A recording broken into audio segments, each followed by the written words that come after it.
Transform.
Ya están, por decirlo así, de manera híbrida, ya no existe realmente solamente analógico, ya son bastante híbridos, pero un poquito yendo a lo que era antes.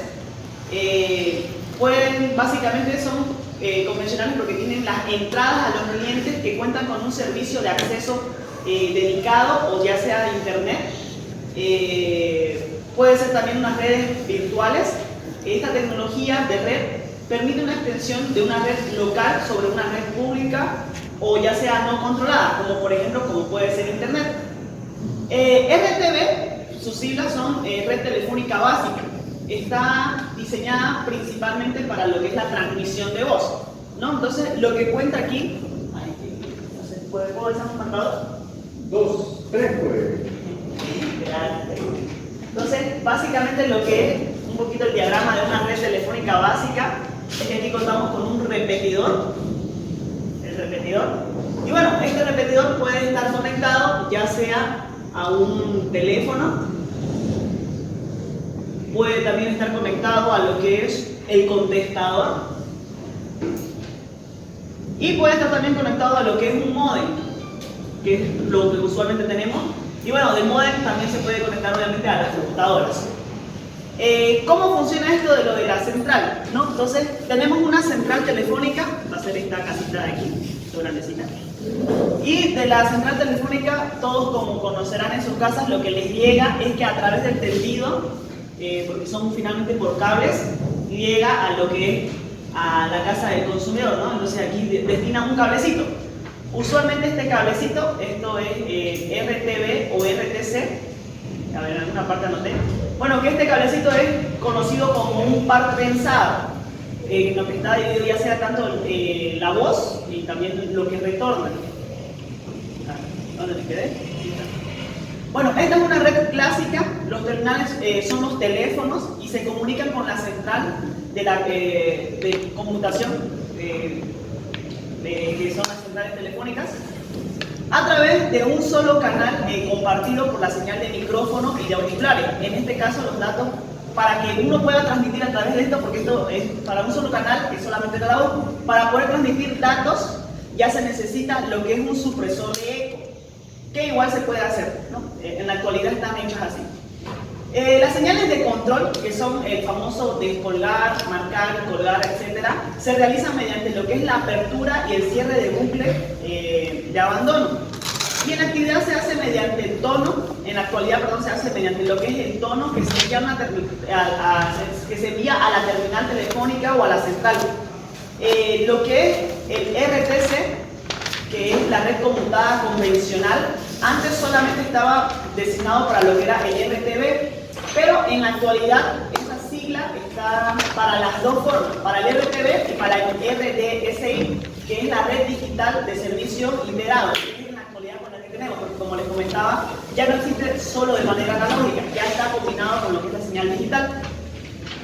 Hablando un poquito también de lo que era en la antigüedad y que se utiliza más o menos, son lo que es FXS, FXO y el VoIP.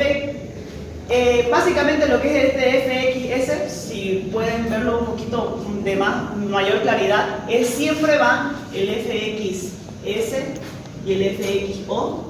Son los puertos donde se conectan estas señales. Siempre es, por decirlo así, el macho y el hembra, ¿no? Es el cablecito el que va a la pared y ya el teléfono tiene su cablecito que hace que se conecte aquí, ¿no? Entonces, ese es el FXS y ese es el FXO. Y bueno, para que existan los teléfonos, para que los teléfonos analógicos se puedan conectar, siempre se necesita este FXO para que se pueda conectar y lo permite conectarse a lo que es una FXS. El puerto de FX2 es básicamente la pasarela que luego se convierte en la línea en la llamada. FXS significa interfaz de abandono externo, que es la que envía la línea analógica al abonado, y FX2 es la interface de central externo, que es el puerto que recibe la línea analógica, ¿no? Y era como les decía, siempre son como macho y hembra. Respecto a lo de las tecnologías digitales, básicamente es la que convierte cualquier equipo, esto lo tiene cualquier equipo que sea capaz de conectarse a la red en una terminal en la que realice las llamadas de tipo VoIP. Lo que es, respecto hablando un poquito de este proceso de digitalización de la señal analógica, es que en la transmisión las señales analógicas son señales digitales.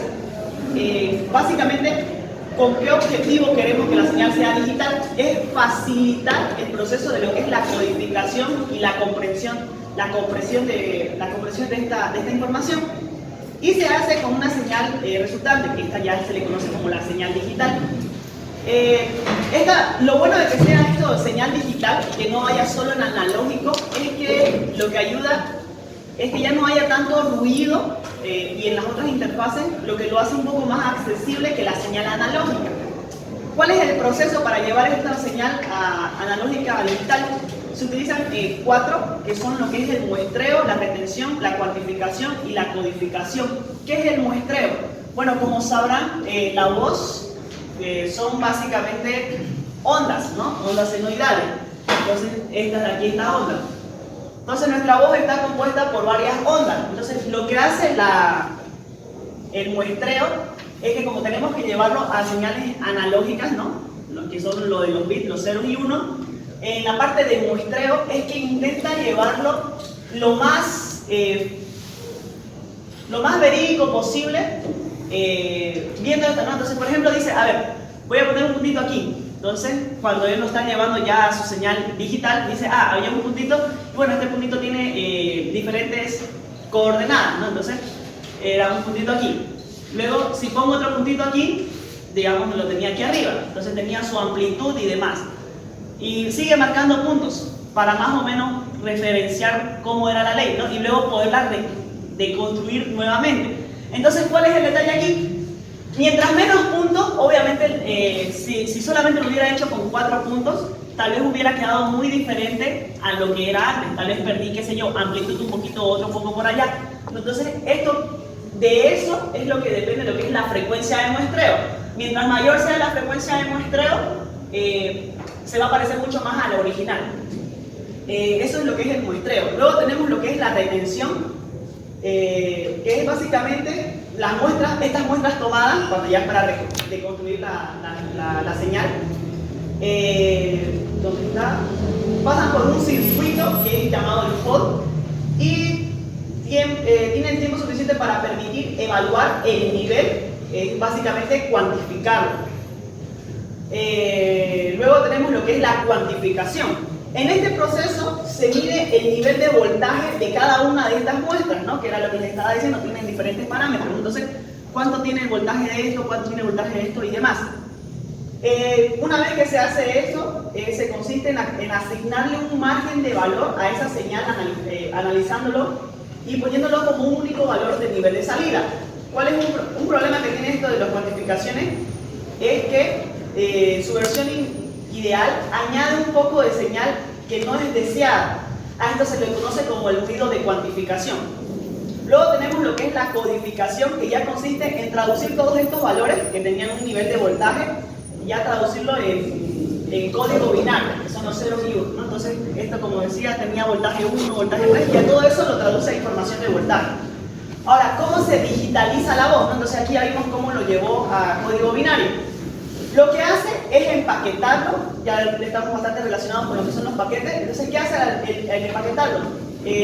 Pone cada proceso en tiempo real, por el cual el flujo de la voz digitalizada es dividida en pequeños trozos de mensajes de igual tamaño para su adecuado transporte por la red. Luego tenemos la multiplexión. Volviendo un poquito antesito a lo que se decía, las RTC, que son la red conmutadora conmutada convencional, lo que hacían, lo que les había explicado era con un cable cruzado, pero el detalle es lo que solo permitía por estos hilos conductores lo que era la voz, ¿no? y el escucharlo. Pero existe una nueva tecnología que transmite hasta 24 llamadas simultáneamente. A esta tecnología se le llama E1 y es usada para unir las centrales telefónicas, las PBX, ¿no? Entonces esto es lo que es la multiplexión. Y luego tenemos otra que es la compresión, ¿sí? La compresión, que es para las llamadas que le decía VoIP. Cuando digo VoIP es VoIP, ¿sí? Ese VoIP. Y esta emplea técnicas de comprensión sobre la muestra de sonido usada para representar la voz en la red, de tal forma que tiene una menor cantidad de enlaces físicos para transmitirlo. O sea, la ventaja de esta tecnología es que se necesitan menos enlaces físicos para poderlo transmitir esta información. Incluso ha llegado de reducir de 64 kbps a 44 kbps. Esta tecnología es conocida como códex. Eso sería ahí. ¿Hasta ahí? Sí. ¡Wow! Había mucha más información, pero eso era resumen. Bueno, la pregunta es si los demás tienen alguna duda. Yo no tengo dudas, les cuento, pero son ustedes los que están ahí de público. Si tienen alguna duda, Pablo les va a aclarar todo lo que ustedes quieran. No se olviden que ya avanzamos, porque son temas que se avanzan. Así que si tienen alguna duda, es ahora.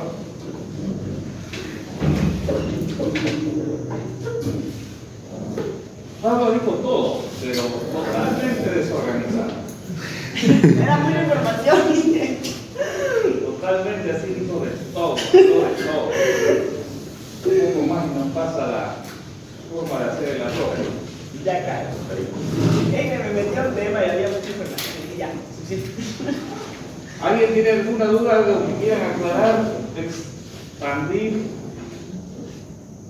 ¿No? Ok, tema cerrado entonces, vamos para adelante, vaya. Ok, espero que sí.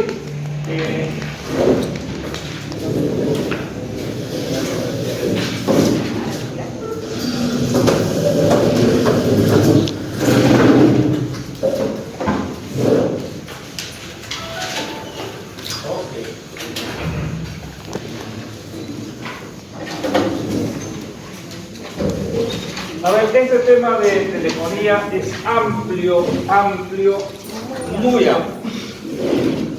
Y ha resumido Pablo en menos de 10 minutos 150 años de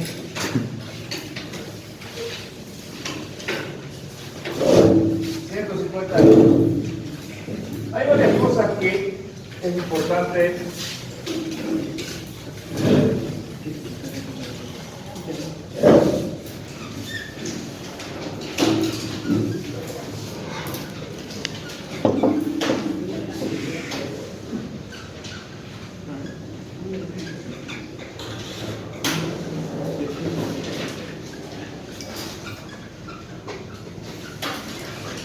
¿Cuál es la diferencia entre esos tipos de señales?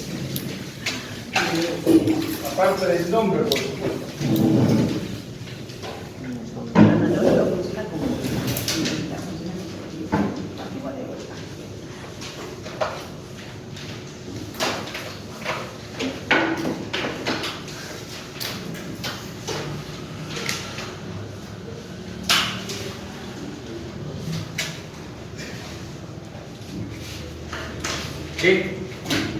¿Qué es una señal analógica?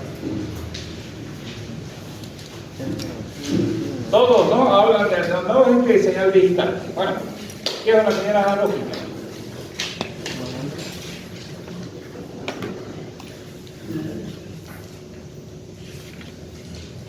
Una señal analógica sería una señal que trata de representar algún fenómeno físico, como por ejemplo la voz.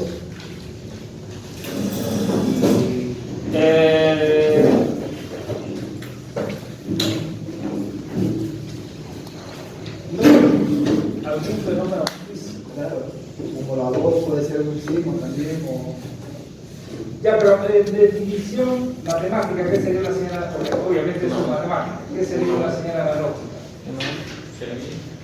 ¿Ah? ¿Series de código? ¿Perdón? ¿Series de código? ¿Series de códigos? No, no va por ahí. ¿Por aquí? ¿Señal analógica? a la vez también entiendo que es algo mecánico. A la vez también entiendo que es algo mecánico. Ahora una señal analógica se trata de una sucesión de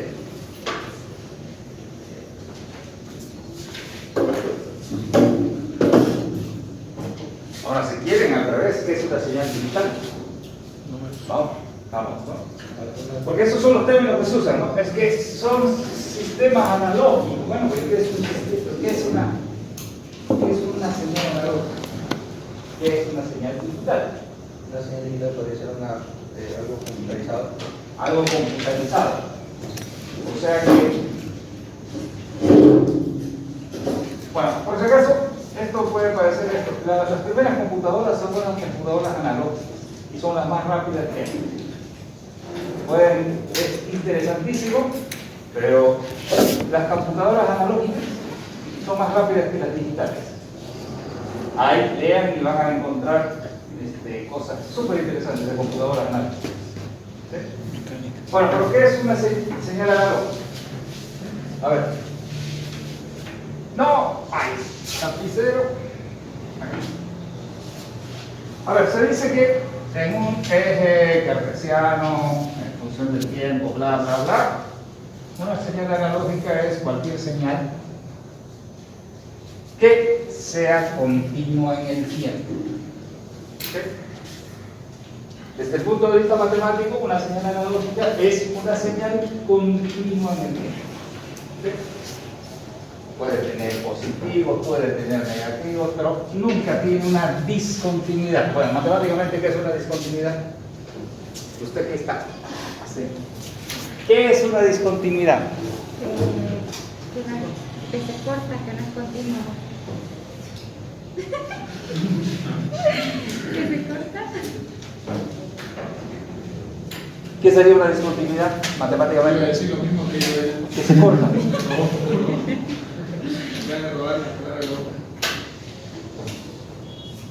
Que se corta. Que en algún punto de eje cartesiano el valor es indefinido. ¿Perdón? Que en algún punto del eje cartesiano el valor es indefinido. No. A ver, Indeterminado. aquí, en este punto, ¿cuánto vale la función? Puede valer mucho. ¿Qué valor toma? X o Y. En este punto.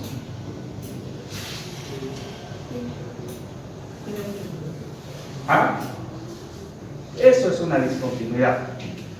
Un lugar donde matemáticas, o sea, donde una función en el mismo tiempo tiene más de un valor o hay una ambigüedad en los valores. Y si hacemos una derivada de esto, va a salir un pulso. ¿Sí? ¿sí? La señal analógica no tiene discontinuidades.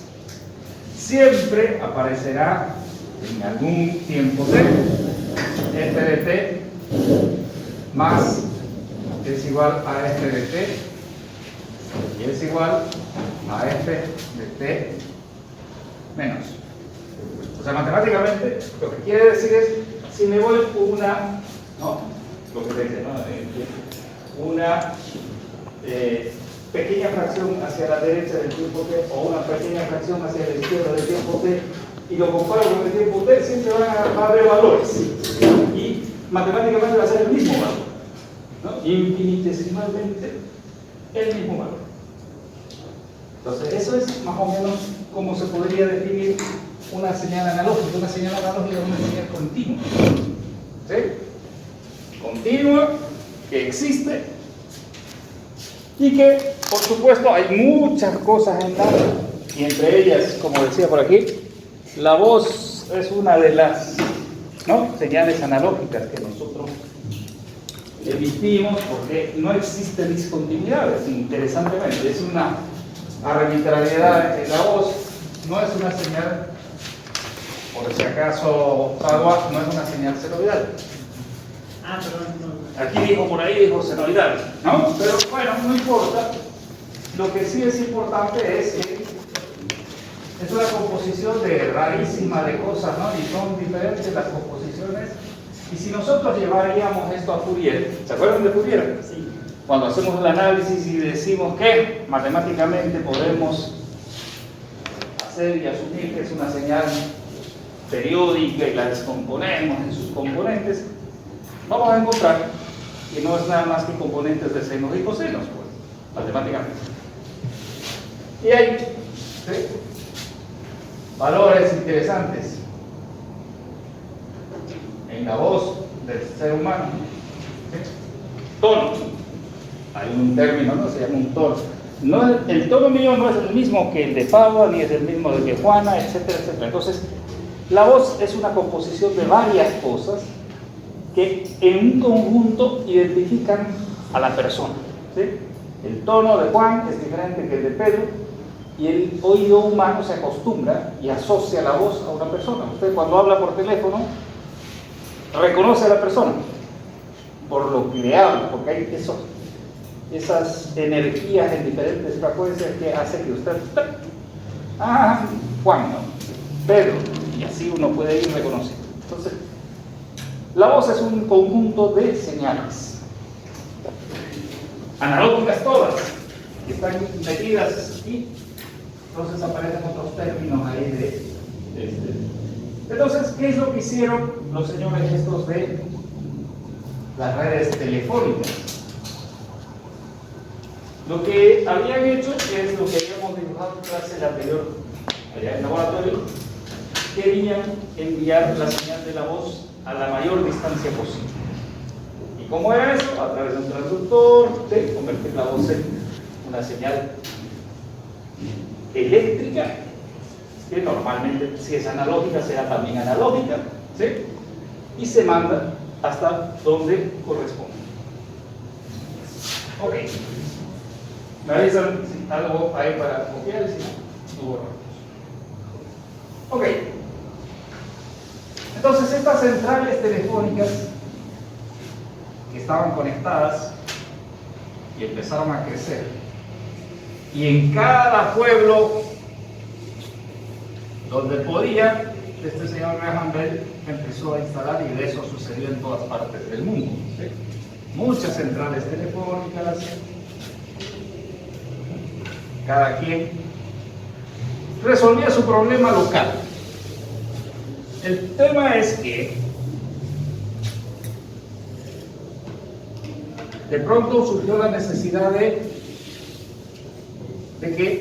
una ciudad quería llamarse a otra ciudad, entonces necesitaban conectarse, ¿no? Interconectarse. Entonces, de alguna forma aparece esa necesidad de interconectarse.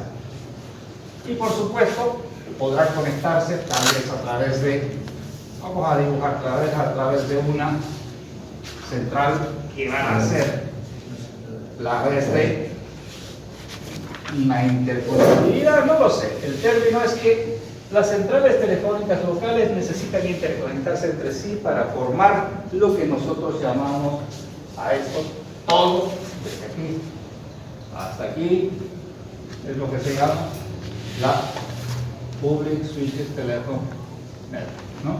La PSTN o en español la red telefónica conmutada, ¿no? RTC. Pero más lo van a encontrar como PSTN. ¿Sí? Bueno. Ok. Entonces, para que alguien se llame de una ciudad a otra, tiene que haber alguna jerarquización, alguna forma de que se organice, y esa organización se la hizo a través de un organismo que se llamaba CCITT. Y este organismo dijo, bueno, a ver, si todos están instalando centrales, a ver, organicémonos, y empezaron a organizar, ¿no? A cada quien.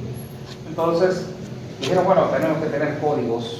De alguna forma, si alguien está llamando a la China, que marque algún número, si está llamando a Estados Unidos, otro número, etcétera, etcétera. Y entonces le dieron a cada país una numeración internacional, y dentro del país que se haga cargo los entes reguladores nacionales. Entonces aquí, si estamos nosotros, si esto es Bolivia, ¿sí? Aquí habrá muchas centrales, no solamente una. ¿Qué número nos dieron? 591. Nos dieron el famoso, ese se llama el country code, o código de país. Dentro del código de país, como la organización del país ya tiene que hacer sus propias redes locales, nosotros sabemos que tenemos 3 áreas, ¿no? El área 2, el área 3 y el área 4, que serían área codes, ¿sí? Y luego dentro de esas áreas vienen los números del teléfono. En la actualidad, ¿cuántos son? 7 u 8. 8. 8. ¿En Cota son 8? Ah, no, en Cota son 6. 7. Son 7. Ok.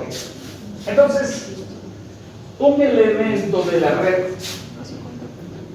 es identificable de manera única porque tiene el country code más el area code más el número de teléfono, y esto no se repite en ningún lugar del mundo.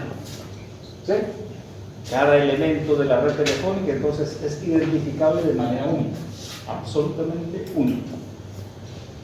Entonces, cuando le pregunta a uno qué número de teléfono tienes a nivel universal, se llama el número universal, se llama.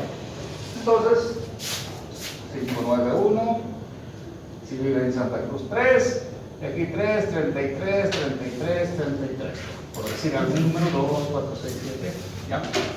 Y ese número no se va a repetir en ningún lugar, ¿sí? Puede poner, en vez de poner, para los celulares, ya no se pone el área code, solamente se pone el número del celular, listo.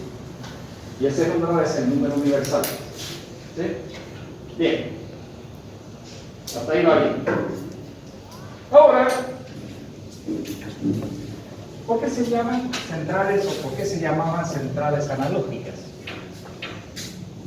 Se llamaban así porque, a ver cómo queda esto. Bueno, parece que sí. Porque lo que circula entre el teléfono y la central telefónica son señales que son generadas por el que está bla bla bla bla bla, ¿no? El que está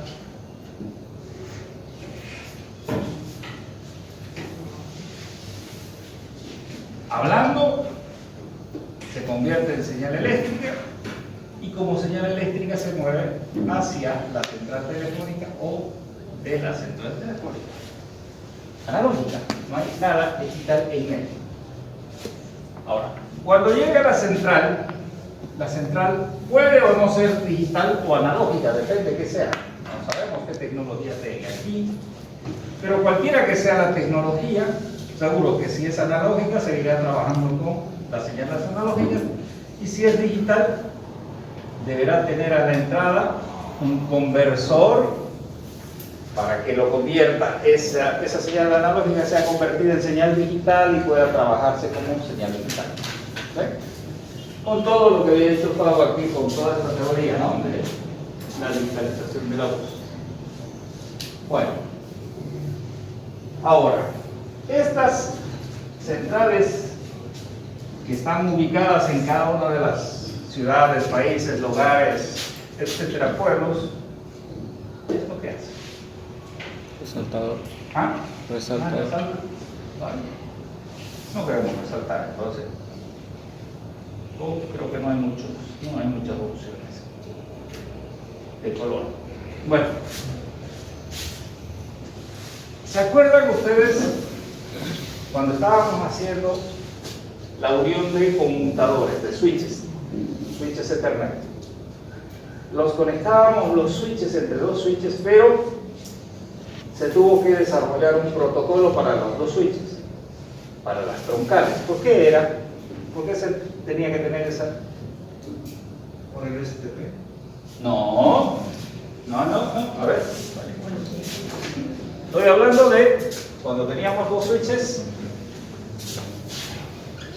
y aquí teníamos nuestros usuarios, nuestras VLANs, no sé, y que se quería conectarme con otro señor, otro switch con nuestros usuarios y nuestras VLANs, no lo sé. Aquí hay una troncal. ¿Por qué se tenía que poner troncal?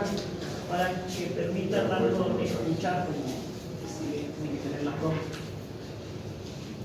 ¿Para escuchar? A la otra, enviar. No. ¿Por qué se pone troncal? Para enviar y recibir al mismo tiempo, para que no choque la ¿Perdón? información, para que no choque la información, para enviar y recibir. Ahora que le van a dar examen, toma. Y no puede ser que no sepan exactamente por qué se pone troncal. Si no pongo troncal y lo pongo así un cablecito, ¿funciona o no funciona? Comunica la verdad. Para identificar el host al que va, a qué VLAN pertenece. Para identificar, ¿A qué VLAN pertenece el host? pero ¿quién tiene que identificar? ¿El emisor o el receptor? El receptor. El receptor, porque el emisor sabe. Entonces, aquí lo que se manda son los paquetitos con el triángulo, el paquetito con el círculo, el paquetito con... Esto de aquí que es un procedimiento, ¿no?, para decirle al remoto, este paquete es de más o menos. Entonces, tiene que existir un protocolo para que se pueda pasar ese tipo de información. Lo mismo ocurre entre estas centrales. Si yo quiero pasarle, vamos a suponer que esta señorita quiere hablar conmigo, que estoy aquí, todo ansioso, esperándole la llamada. Entonces, el deseo es que la red pueda hacerme la comunicación. Pero estas centrales deben conversar el mismo idioma. ¿De acuerdo? O sea, tienen un protocolo también. Muy de la misma idea que este. El emisor sabe a dónde tiene que ir, pero el receptor tiene que saber de dónde viene, qué información le pasará, quién llama, dónde llama, etcétera, etcétera, ¿no? Entonces, tiene que haber entre las centrales una forma de conversar. ¿Sí? Y por supuesto eso ha ido evolucionando con el tiempo. En un principio había estos procedimientos eran analógicos, pero después ya se convirtieron en digitales, y los últimos que aparecieron se llama SS7 señal, señalización de nivel 7. Antes de eso había uno que se llamaba R2 digital, que son los procesos por los cuales intercambian las centrales la información respecto a la llamada, ¿no? Este señor está llamando de la China, sí, claro, y eso funciona perfecto, porque eso es lo que hace que la información vaya pasando de central en central y llegue hasta el destino y se pueda establecer la comunicación. Bueno, si el protocolo este funciona y todo va bien, esta persona de aquí la señora. No hay colores.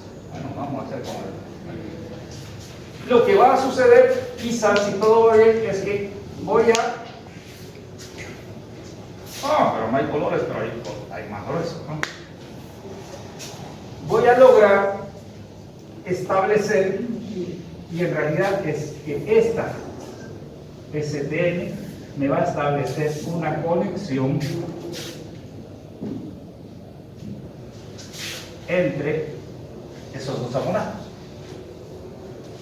Este proceso de establecer la conexión entre el usuario que llama, que se llama siempre el abonado A, al abonado llamado, que se llama siempre el abonado B, es un proceso de asignación de recursos. Las centrales telefónicas le van a asignar a esa comunicación recursos. ¿Qué recursos? Obviamente recursos del sistema, ¿sí? Un canal de comunicación, y esos recursos se los van a tener y se los van a mantener durante todo el tiempo que la conversación dure. No se lo pueden proporcionar esos recursos a nadie más, solo va a estar asignado a ellos. A eso se llama conmutación de circuitos, ¿sí? A ese proceso de asignar recursos a una llamada se llama conmutación. O sea, el proceso es conmutación de circuitos. Bueno, esta conmutación de circuitos es la asignación de recursos a cada llamada. Entonces, por supuesto, las centrales telefónicas no tienen capacidades infinitas. Entonces, si hay muchas personas llamando simultáneamente, va a ocurrir lo que ocurre en Navidad y en Año Nuevo. ¿Qué ocurre? No se puede llamar. No se puede llamar. ¿Por qué? Se satura. Es mentira, no se satura. Lo que pasa es que ya no hay recursos. Se agotaron los recursos que dicen. Tampoco va a poner el diseñador, ¿sí? Por ejemplo, para llevar estudiantes de la universidad no va a poner un bus de 60.000 usuarios. No, pues sería una locura, ¿no? Entonces va a poner buses más pequeños porque sabemos que no todos tienen puntos, etcétera, etcétera. Hay toda una teoría, ¿no? Entonces, los que hacen diseños de centrales no van a poner tantos recursos para que no lo usen nunca. Entonces se calcula el tamaño óptimo, y esa es la parte de la ingeniería, ¿no? La ingeniería dice, bueno, en algún momento vamos a tener problemas, pero es excepcional. Navidad, Año Nuevo, se van a quejar, pero después del tiempo, todo el tiempo vamos a estar bien, ¿no? ¿Ok? ¿Queda? Bien.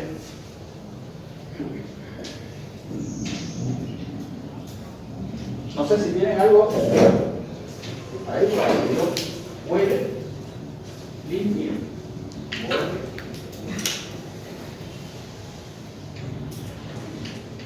Pues aquí se puede. Yeah.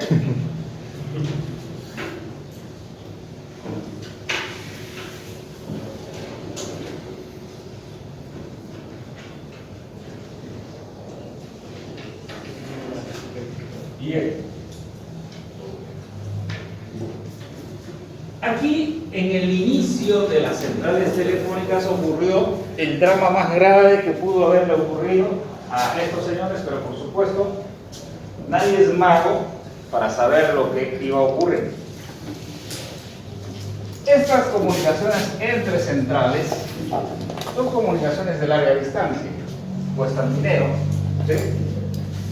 Y además, aquí ocurrió una cosa que dijeron, bueno, mira, cada usuario tiene su propio circuito. Los circuitos en la época, al inicio de todo, estaban compuestos de resistencias, condensadores, inductores, que es lo más básico que viene en circuitos, ¿sí?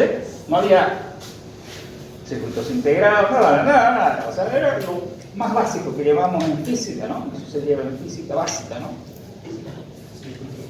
Circuitos básicos. Entonces, dijeron, bueno, a ver, vamos a hacer la voz del humano, aquí la voz. Y se preguntaron, ¿y cuáles son las frecuencias? ¿Qué frecuencias tiene la voz? Agudas y graves. ¿Entre qué? 100 y... sí. ¿Entre qué? ¿Entre Más de qué? 100 Hz y... no, voy a decir algo. Creo que llegan a los 4K o 6K. ¿Qué dice? ¿Qué frecuencias? No me acuerdo, no me acuerdo. 300 a 3400. 300 a 3400. Está correcto, pero no es cierto. 300 a 3400 es lo que eligieron para una red telefónica. Pero ese fue un error fatal. ¿Sí? A ver, lo que hicieron fue, por supuesto, como no sabían, tenían que hacer el estudio, decir, a ver cómo es, qué frecuencias tiene, cómo es la historia. Son todos hasta las 19:45. ¿Y en media me avisan? Por favor. Bueno, a ver. Aquí le mezclo de todo, mucha información reventada la cabeza. A ver cómo era de qué estábamos hablando, digamos. De la frecuencia. Ah, de las frecuencias, ok. Una persona, en función de la frecuencia versus amplitud, si nosotros pudiéramos dibujar, eso se llama, por si acaso hay dispositivos que hacen ese ploteo, ¿no? Son analizadores de espectros, ¿sí? Entonces, se supone que empezamos no desde cero, la voz siempre tiene que vibrar, por lo tanto no puede empezar de cero. Esto es frecuencia en hertz, normalmente se hace, y entonces hay un inicio y hay un final. Y por supuesto, a esto es lo que nosotros llamamos ancho de banda. El ancho de banda es la diferencia entre dos frecuencias. ¿Sí? Y lo que se vio es que, interesantemente, de las mujeres tenía otro comportamiento. ¿Cómo creen? ¿Ah? Porque son más chillonas, más agudo. Entonces, la energía está un poco más en las altas frecuencias que en las bajas. Y eso es normal. ¿Sí? Bueno, hicieron todos los estudios e interesantemente esto viene desde los 20 Hz y en teoría, teóricos, llega hasta los 20 kHz. E interesantemente es la respuesta del oído humano tiene ese rango también, por supuesto. Entonces el humano habla en eso, ¿verdad? Porque responde su oído a esos valores. Pero la verdad es que la realidad es que nunca el ser humano habla tan en todo ese rango de frecuencias. ¿Sí? Esto es logarítmico, por si acaso. ¿Saben qué es logarítmico, no? ¿Sí? Si hago la división, ¿sí? Entonces ahí de 10 en 10 la cosa, etc. Entonces, llegaron a la conclusión y dijeron, bueno, ¿sabes qué? Si lo hacemos de 20 Hz a 20 kHz, estos aparatos son más grandes, cuestan más, y son miles y miles los que tenemos que hacer. Y entonces el señor Graham Bell habrá dicho, no sé quién, pero es la historia no oficial, habrá dicho, oye, vean cómo rebajamos, como se hace, ¿no? En la ingeniería, a ver, hagan un calculito ahí, bájenle, porque estos están muy caros, entonces bájenle. Entonces hicieron todo este análisis y dijeron, bueno, ¿sabes qué? Si nosotros podemos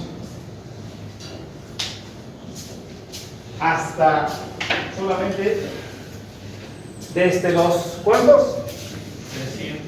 Desde los 300 hasta 3400. 3400 Hz. Si nosotros usáramos ese ancho de banda, tenemos más del 97% de la energía vocal. Ah, dijeron, tenemos ese 3%, qué sé yo, más del 90%, no importa el valor, pero la gran cantidad está en ese rango. Es decir, las personas hablan entre 300 y 3400. Con esos datos dijeron, bueno, hagan eso y a partir de ahí las centrales telefónicas solo pueden dejar pasar ese rango de frecuencias. Lo cual fue el error más grande que pudieron haber cometido. ¿Por qué? Porque si no lo hubieran hecho así, hasta el día de hoy seguiríamos usando las centrales telefónicas para hacer internet. No se usa porque este ancho de banda que escogieron, que son 3100 Hz, este de acá, el que definieron, esto menos esto son 3100. Cuando nosotros hacemos modulación, este ancho de banda nos permite llegar. Hay un señor, uno que se llama Shannon y el otro que se llama Shannon, si no me equivoco, fue el que hizo el cálculo y encontró cuál es la capacidad máxima de un canal en función del ancho de banda. Y como el ancho de banda es reducido, entonces encontraron que la velocidad máxima que podían conseguirse en una red telefónica era máximo podemos sacarle 60 kilobits. Listo, no hay más. ¿Sí? Y bueno, entonces la red telefónica sí vivió mientras las conexiones eran menores de 60 kilobits por segundo. Eso al principio era suficiente. Cuando empezó el internet era por demás, ¿no? Las velocidades llegaban a 1600, 19200, qué sé yo, ¿no?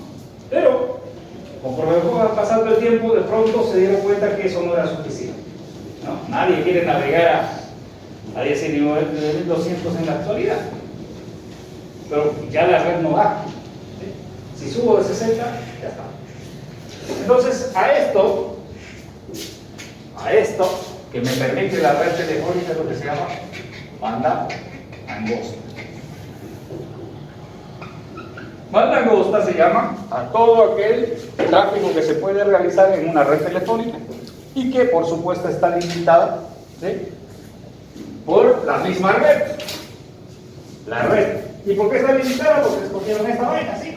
Escogieron para hacerlo más barato y entonces, bueno, pero esto era hace 150 años, 140, 130, no lo sé. Imagínense, podría hacer un ejercicio de examen. Si la red telefónica fuera como se hubiera planeado en principio sin cortar, ¿qué velocidades estuvieran teniendo ahorita esa red? Tendríamos 20 kHz de ancho de banda. Y 20 kHz es lo que tiene un Wi-Fi de ancho de banda. Un Wi-Fi tiene ese ancho de banda, 20 kHz. Entonces, estaríamos hablando de 100 megas, fácil, 80 megas, 70 megas, sin ningún problema. Entonces la red telefónica seguiría siendo un poco, una maravilla. ¿Ok? Bien, ¿dudas hasta ahí? Lo de la digitalización, todo eso es un cuento, ¿no? Es un cuento fácil de entender. Lo que ha cambiado es que ya no se hace analógico, se hace digital, pero sigue existiendo este concepto. Conmutación de circuitos es el proceso por el cual una red le asigna recursos a una conexión. La red telefónica celular hasta la tercera generación, seguía siendo todavía conmutación de circuitos. Recién en la cuarta generación se cambió, ¿sí? 4G ya no es de conmutación de circuitos, es de conmutación de paquetes. Fíjense el concepto diferente. Conmutación de circuitos me asigna recursos, nadie los puede tocar excepto esos elementos. Y en conmutación de paquetes nadie está asignado a nada.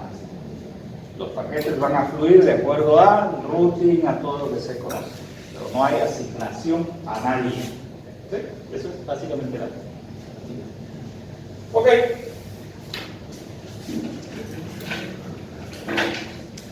Yo lo que quiero es que todas estas personas, Gómez Javier, Peña Lino, ¿quién es Lino? ¿Está?